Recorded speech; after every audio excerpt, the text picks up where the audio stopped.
Hello everyone, thank you for joining us. My name is Oma Louis and you're watching Interact with Oma. And my guest today is... Tulu. Oh yeah, I love the way you said that. How are you? I'm doing well, thank you. How are you doing today? Fine, thank you. Awesome. You look beautiful. Thank you. Tell us about yourself, Tulu. Okay. Well, for starters, my name is Tulu and I'm married. I have two amazing kids and that's it. Nothing serious. Well, I work, but currently on maternity leave. Yeah, I'm currently a customer care representative, but I'm in school, going back to school for nursing program, which is basically where I'm at right now. Yeah. That's interesting. Yeah. How are you balancing all of this, being a mom, student, and all of that, and a wife? Honestly, it's not easy. I would say it's God's grace. God has given me that strength, but it's not been easy. But the good thing is I have a supportive partner that kind of helps me, when it comes to the kids and all. But regardless, it's not easy, especially in this part of the world where we don't have that support system, that family to, that I can just drop my kids off. And yeah, but I've been trying to juggle it. It's not easy, but yeah, we try to make it work. Yeah, you're getting there. You're doing pretty good. You don't even look half of it, seriously. Thank you. So what year did you come to Canada? Yeah, so I came in 2018. I came February 2018. Yeah. How has it been for you so far? Well, when I came, it was exciting because I was super excited to come to a new country. So far, it's been good. It's been good. I've enjoyed the experience so far. It's something that I'm glad that I did, like changing from Nigeria to here. Yeah, I mean, I've enjoyed the experience so far. So what are the differences when it comes to Nigerian culture and Canadian culture? Well, yeah, so the culture for me is, I mean, there's a huge difference in the culture, especially when it comes to family. I feel like the Canadian culture is individualized, and that's from my own personal perspective. Like, not everybody's like us, that we have this extended family, like we feel like family is everything, which is the same thing here, but it's more like you're pretty much on your own. And socialization as well, like we socialize a lot. But here, like, everybody's just work, which is a good thing, right? We need to make that money. But back home, you can, socialize. You can just, okay, this weekend I want to, go to Marina, have some drinks, pepper soup, that kind of thing. But we don't have that here. So that's something that I know that I miss. Has it been challenging for you to make local dishes here in Canada? At least instead of having to order from your friends, do you try to make them, or is it challenging for you to get the ingredients to make them? I would say yes and no. Why that? The thing is, it's not really challenging to make our local dishes. We do have them. The thing is, they are expensive. I guess because of the importation, right? So I know we have 2 African stores close to us. I can get them, but they are very, very expensive. Like, you can basically get 100 grams of crayfish for like $9.99. And when you convert it to Naira, it's like, it's crazy. So yeah, so I know I can get, I mean, it's not everything. Like, I mostly cook Yoruba dishes. So maybe when we are talking of Igbo, those kind of, it might be difficult because to get maybe that Ugba and stuff like that might be hard to get. But for me, it's not really difficult because I'm also lucky because some Asian stores also sells like our Ewedu, like jute leaf and stuff. Yeah, they sell it. So which is good for me because I can always go to an Asian store or those Middle East. I can go pop into the store. It's just that most times they are expensive. Yeah, that's the only difference. How many languages do you speak? I only speak, 1.5. Is that a thing? Yeah. How? Because I speak English fluently, but my Yoruba is like...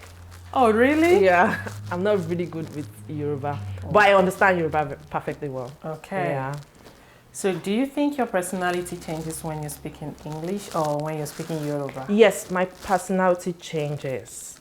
It depends on who I'm speaking with. Okay. Yeah, I would say that. If I'm speaking with, say, you, my personality doesn't necessarily have to change. Of course. But if I'm speaking with someone from a different race, it changes because sometimes they don't understand what I'm saying. So I have to like soften my voice. Okay. You know, when I'm speaking, I'm like, sister, what's up? How you doing? You know, that kind of thing. Yes. But when I'm talking to them, I have to like soften the voice to make sure they understand. And the approach I'll give you, I can just come and hug you. Of course. But with like you want to, because you don't know how that person would accept it from. You don't know their culture and all of that. So I try to, kind of change. I mean, not change entirely, but kind of limit it. And certain things I will do with you, I probably won't do with someone from the other. As an immigrant in Canada, do you find it hard to socialize? Yes, honestly. What are some of the barriers that you experience? First of all, I would say work. For me, work has been like the major thing, because some of the friends that I have been lucky to have, we don't really get to talk because of the work. If she's working today, I'm probably off that day, or if she's working in the morning, I'm off in the morning. Like the work life is not, it's not like back home where okay, you're working Monday to Friday, Saturday and Sunday is for family and friends, even Friday night. But here it's not like that. Sunday morning you work, in the middle of the night you work. Like it's really crazy. I would say work is one thing that and also I guess the environment. The way I was brought up, the way we socialize is different from the way like they socialize here. And I feel like the socialization here is boring. Why do you say so? Even when I went to the club one time with my friends, because we had like a girls' night out, I abandoned the kids with my husband. And we went, and I don't think I stayed 1 hour at the club because I was already bored and tired. I guess maybe the song, I wasn't, back home we listen to this Davido, Whiskey. Right. So like there's this ginger poppy, you're dancing. But here it was like, oh. So it wasn't giving me that you needed boost. more energy to be able to enjoy yourself. Exactly. So I that's socialization. Yeah, I think that's basically it. And maybe the weather affects it, because in winter you can't really do much thing anyway. Your pictures, you like to travel. Tell us some of the exciting places you've been to in Canada. Okay, so I've not really been opportune to go out as much. We only went to Toronto, and I think that was in 2019. So we visited. Oh, Toronto is a beautiful place. No, right? It is, I agree. But I can't live there. It's too stressful. Yeah, so we went to the CN Tower, which was like the scary moment of my life. That elevator going up. I practically was holding a lady, and I thought she would just push me, but she was so calm. So yeah, the CN Tower. I think we went to Ripley's Aquarium, if I'm pronouncing it correctly. It's fine. Okay. And we went to the zoo as well. How would you compare, the work environment in Nigeria and work environment here in Canada? I mean, to be honest, I think I prefer the work experience environment here. Why? The work environment here to me is conducive. Everybody is basically like the same thing, or maybe it's where I work, right? Like we see all of everybody as we are the same thing. Even my boss, I can talk to you. Nigeria, I mean, the good thing about Nigeria is we are big on respect, but then they take it to the extreme. Like, yes, sir, yes, ma'am, that kind of thing. But here it's not like that. Like, you respect my space, I respect your space, which is what I love. But because I am a customer care representative, so I talk to people over the phone. Now, the only issue I would have would be with the customer. When I'm speaking to them and they say, oh, give the phone to someone who speaks English. And I'm like, excuse me, I'm speaking English. But with the people that I work with, say my manager and stuff, I feel like the work experience for me personally has been good. And your parents, so what do you have to say about being married? I know you were married back in Nigeria before coming to Canada. So let's say if you were asked to compare your marriage or marriages in Nigeria and in Canada, what would you have to say? What difference do you notice? Is there any difference in structure, behavior, style? I would say yes, there's a difference in structure and style, because to be honest, when I joined him, because he came before me, it was difficult at first trying to balance that family, because back home we have this mentality that the man should do everything, provide when it comes to the money transfer, then the woman should cook, clean, do all of that. And it was like that in the beginning, because that was the mentality, that was the way I was brought up. Like, you're a woman, you should do this. And then as time went on, as I started, because when I first came, I wasn't working. So as time went on, I was working, he was working, the kids had to go to daycare. So we gradually had to balance that. So now he started taking out the garbage, bathing for the kids. So I would say coming here has been positive for me personally. Like there's a difference. Back home most men don't really work. Like they don't, when I say work, like help out, with household and stuff. Domestic chores. Exactly, yes, thank you, domestic chores. But here, I feel like it goes 50-50, it goes hand in hand. Like there's that cooperation, there's that partnership, which I think it has helped us here, because if we were back home, I don't think that would have happened. That's right. So that has helped me like positively. That's helped us positively. Right. I can relate to that. Also, with raising children. Ooh, that's like what are the challenges with raising children? We had the Nigerian background, okay? Yeah. So we have a lot of cultural values and norms that we intend to instill in our kids and all of that. So what are the challenges you face towards achieving that? How has it been going for you? Honestly, I don't care about any other,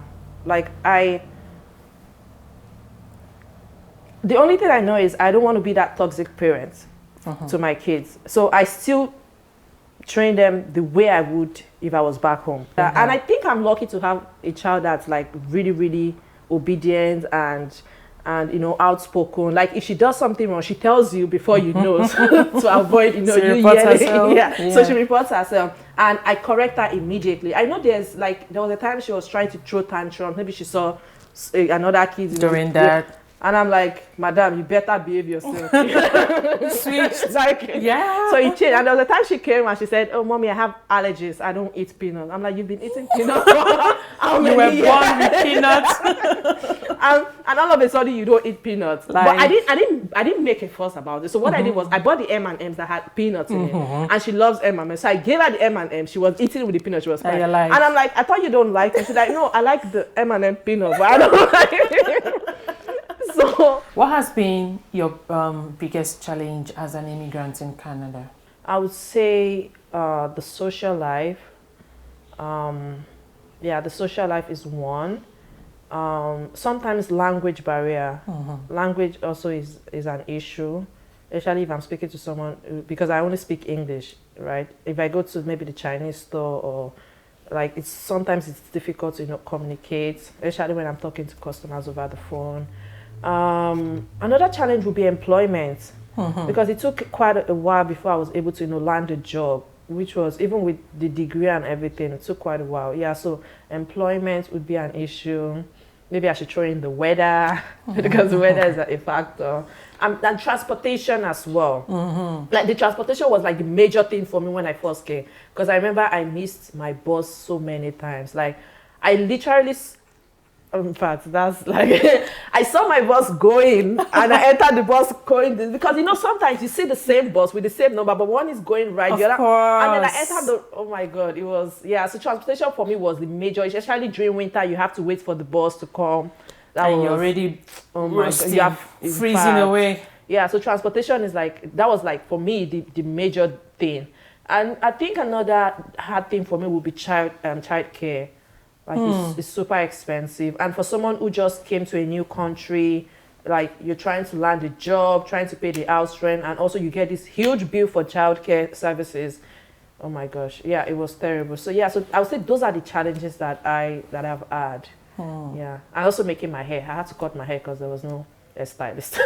So so those are the challenges that I know I've heard. Do you get homesickness? Do you miss Nigeria?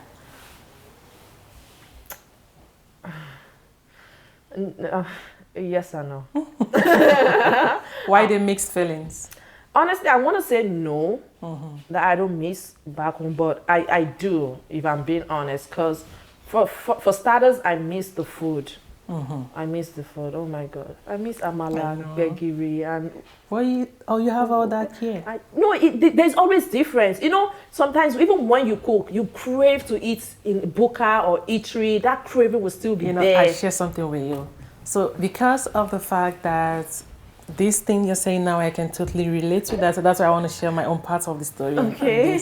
So you know what I do? Jollof rice. Oh yeah. Jollof rice is not jollof rice if you don't have the burnt taste. Exactly, that's Now, smokiness. so when you cook it here, for example, and it gets burnt, it is not the same No. compared to when you cook it in Nigeria and it gets burnt. Yes. So the other day we went to Sobeys with my husband. We were doing grocery shopping, and I saw the liquid smoke flavor, Yes. and I'm like, I don't know what this is, but my mind tells me that this is the burnt, flavor that I keep Yes. seeing sometimes when I'm watching some cooking show. So I brought it back home, and while making jollof rice, so when you wait for the mixture to simmer so you can pour the rice and get it all mixed up and all of that. I remember that, so because I bought it, I had to drop two the cover of it. I just measured it twice and poured it in the pot. And after cooking that rice, that has been my latest secret recipe. Do you have extra? No. No, why? Why? I'm taking a picture of it so I can go and I'll get show it. you. I still my have it God. in my kitchen, but then, Oh seriously. my God. I usually like, burn mine. it has that burnt firewood taste that is heavenly. And then, my husband's birthday a few months ago, he was like, why not throw in that thing? Can you get that burnt taste again? Let's add it in barbecue. Yeah. And guess what? was- That has been our barbecue secret recipe. Oh my, I'm getting it, please. I usually just burn mine for a while just to get that smokiness. I know. I can totally relate to that I taste. didn't It's know not there the was a same. liquid smoke. It is not. Oh, I'm getting it. So this is just 2 minutes from my house. I know. I'm getting I know. Oh, I share thanks that for the with you. tip. How do you cope with family pressure, being Nigerians once you're out of the country, or especially when you're here in Canada, they all believe that, Trudeau is dishing out money to all the Canadian residents. Oh, I heard he's giving you, you're here, they are back home helping you calculate how much Trudeau is dishing out to everyone in Canada. Yeah. So every month you get calls, this and this, and we need this and all of that. How do you cope with that pressure? Well, for me, I don't really have that pressure. I don't have that issue because I was raised by a single mom. So I didn't really have all of that extended family with me. So the only people I send money to are basically my mom and my 3 younger sisters. And my mom still works. She's a government employee. So it's not really, the pressure is not really much on me. Right, and even when extended family asks for my number, I tell her, don't give anybody my number. So for me, because nobody was there, right? I only knew my mom growing up and so I kind of just cut off ties. Once in a while, if I'm feeling like it, or there's one particular person, I can tell my mom, send to this person on my behalf, and then I give my mom. But personally, I don't. But I mean, from my husband's side, yes, but the pressure again is not much, right? But we still, send money because again we are Nigerian. That's the way we were brought up, right? You have to. I don't know, that mentality is still there. Like even if you don't do it, they hold it against you, it's right? A culture. Which is the difference between us and here. Like here, everybody you're on your own, but back home we've been taught that you have to give back because they trained you, right? So it's just, I mean, we try to do our best, but we don't go overboard, or we don't let anybody pressure us into doing what we don't want to do. Right. Yeah. So we just do. If we can't afford it, or if I can't, I say sorry, maybe next time. Or even if you ask me for 100K, I cut it into 2 and send you 50K. That's what I do. So the rest. Exactly. That's what I do. I can because relate to once that. you give them that full money, they know, this They're gonna person come has back. it. So I usually just cut it and give it to them. Yeah. So but the pressure isn't really, really bad like that. It's not terrible. So my last question to you is, what advice do you have for young couples immigrated into Canada who might be struggling to find a balance towards their roles and expectations of each other? Okay. Honestly, I would say find your strengths and weakness individually, and then try to work together. And communication, because I know that was the issue we had at first. We did not communicate. I just expected him to do this, and he expected me to do that. And then that caused lots of quarrels and fighting, and it was crazy at the beginning. So, and then when I started, at first what I used to do was I would type what I wanted to say out and then send it to him as WhatsApp. And then he would respond. And then later we started talking about this thing. So the thing is, just find your weakness. Whatever you cannot do, let your partner know. And And I feel like another main thing is don't get carried away. Because that's one issue. Like when you come into a new country, all of a sudden you feel like you have this freedom, you know, you want to change. Because again, and that's another thing, like environment changes people. You know, the only thing constant is change. So when you first come, you want to mix, you want to be like them, you want to, and then you might get carried away. So this thing is like just communicate, let him know how it should be, how it shouldn't be, what you can do, how we should help out, and just be yourself, just be each other's best friends. Because in this country, your partner is the only person you have. Of course, honestly, of course. So that's just it. Once you know your strengths and you know your weaknesses, you can navigate through life. Thank you so much, Tulu, for coming. We really, really appreciated Thank you, and I enjoyed chatting with you a whole lot. Thank you. Thank you so much for having me. Thank you for watching. Please like, share, comment below, and see you next time. Bye for now.